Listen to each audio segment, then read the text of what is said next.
Cubs fans, something is happening this weekend that's going to test every ounce of your loyalty, passion, and belief in this team. We're not just talking about another series against our bitter rivals. We're talking about a moment that could define whether 2025 becomes the season we finally broke through, or the year we watched our window slam shut while a Cardinals legend tried to crush our dreams one more time.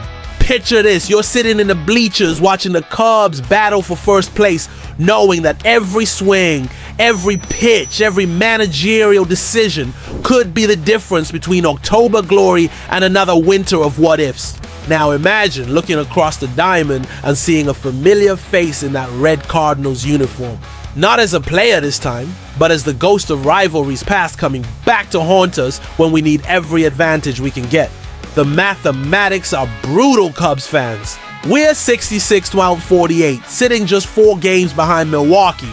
Close enough to taste the division crown, but far enough that every single game feels like it weighs 1,000 pounds. Our superstar slugger is fighting through struggles that have some questioning whether he's still the game changer we traded for. Our front office is making calculated gambles on utility players while other teams are swinging for the fences with blockbuster moves. But here's what's really eating at every Cubs fan's soul: timing. In baseball, timing isn't just everything, it's the only thing that matters. And right now, as we're trying to chase down the Brewers and prove we belong in October, the baseball gods are throwing us curveballs that would make even the most optimistic Wrigleyville faithful question if the universe is conspiring against us. Smash that like button if you're feeling this tension in your chest, drop a comment if you still believe this team has championship magic, and subscribe, because what happens this weekend could either fuel our playoff push or become the moment we look back on as the beginning of the end. But first, let me tell you about the legend who's about to walk back into our lives at the absolute worst possible time.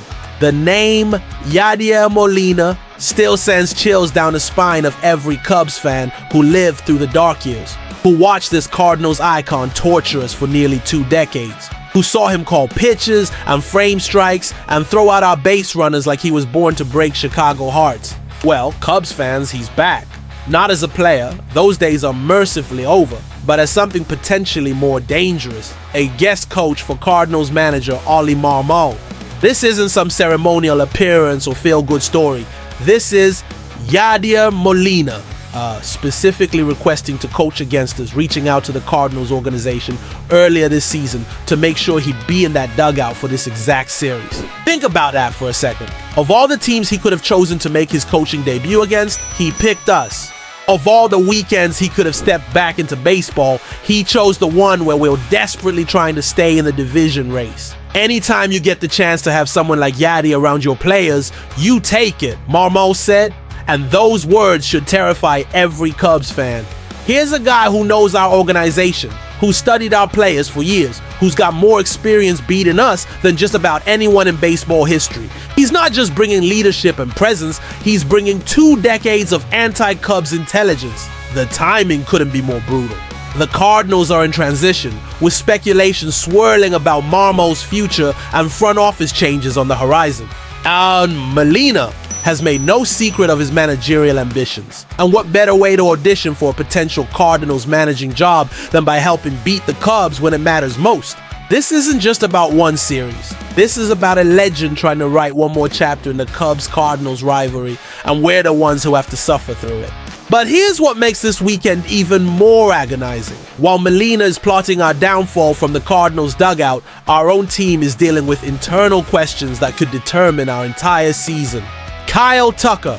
2 words that should fill every Cubs fan with excitement, but lately they're causing more anxiety than a bases loaded 2-out situation in the 9th inning.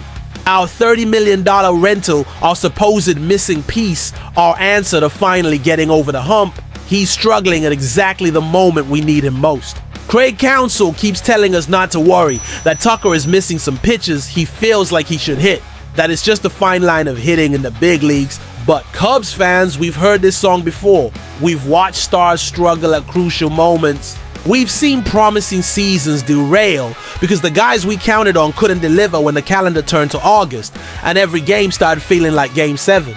Tucker's still posting solid numbers, .271 3.4, 1.474 with 18 homers and a 4.5 WAR. But those stats don't tell the story of recent at-bats where he's looked lost, where he's swinging through pitches that the Houston version of Kyle Tucker would have demolished.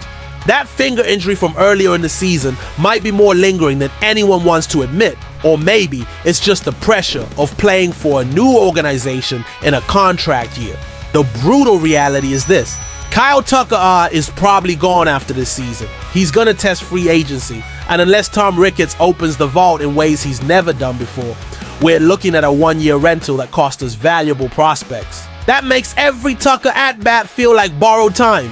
Every missed opportunity feel like we're watching our championship window close in real time. Council's confidence is admirable, but Cubs fans know better than to trust reassuring words when the results on the field tell a different story. We need the Tucker who is destroying American League pitching, not the one who's pressing or missing pitches he should crush. We need him to remember he's a Kyle Tucker, not just another guy trying to figure it out in August. And while we're desperately hoping Tucker rediscovers his stroke, our front office is making moves that suggest they either don't understand the urgency of this moment, or they're playing a completely different game than the rest of us. Hey, Willie Castro.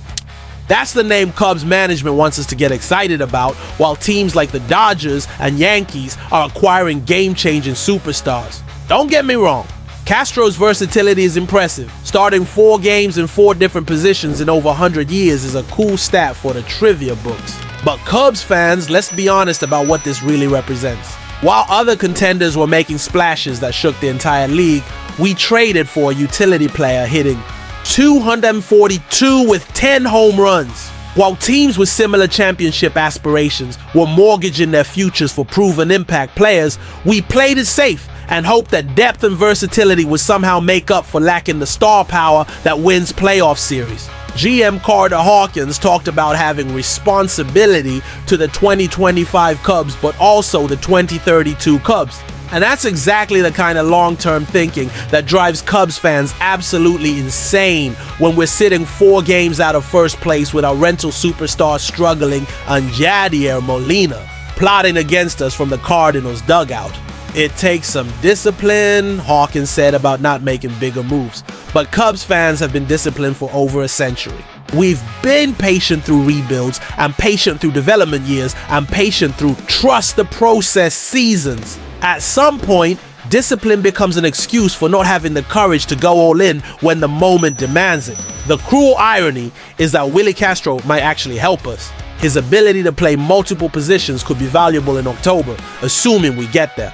But the psychological impact of watching other teams make bold moves while we're shopping in the role player aisle sends a message that maybe, just maybe, our front office doesn't believe in this team as much as we do. This weekend, while Yadier Molina is teaching Cardinals players how to beat us and Kyle Tucker is pressing to rediscover his swing, we'll be counting on depth pieces and hoping that our calculated approach can somehow match the intensity of teams that weren't afraid to pay the price for proven impact. Cubs fans, we're standing at a crossroads that feels familiar and terrifying. We've got the talent to make a run, but do we have the killer instinct?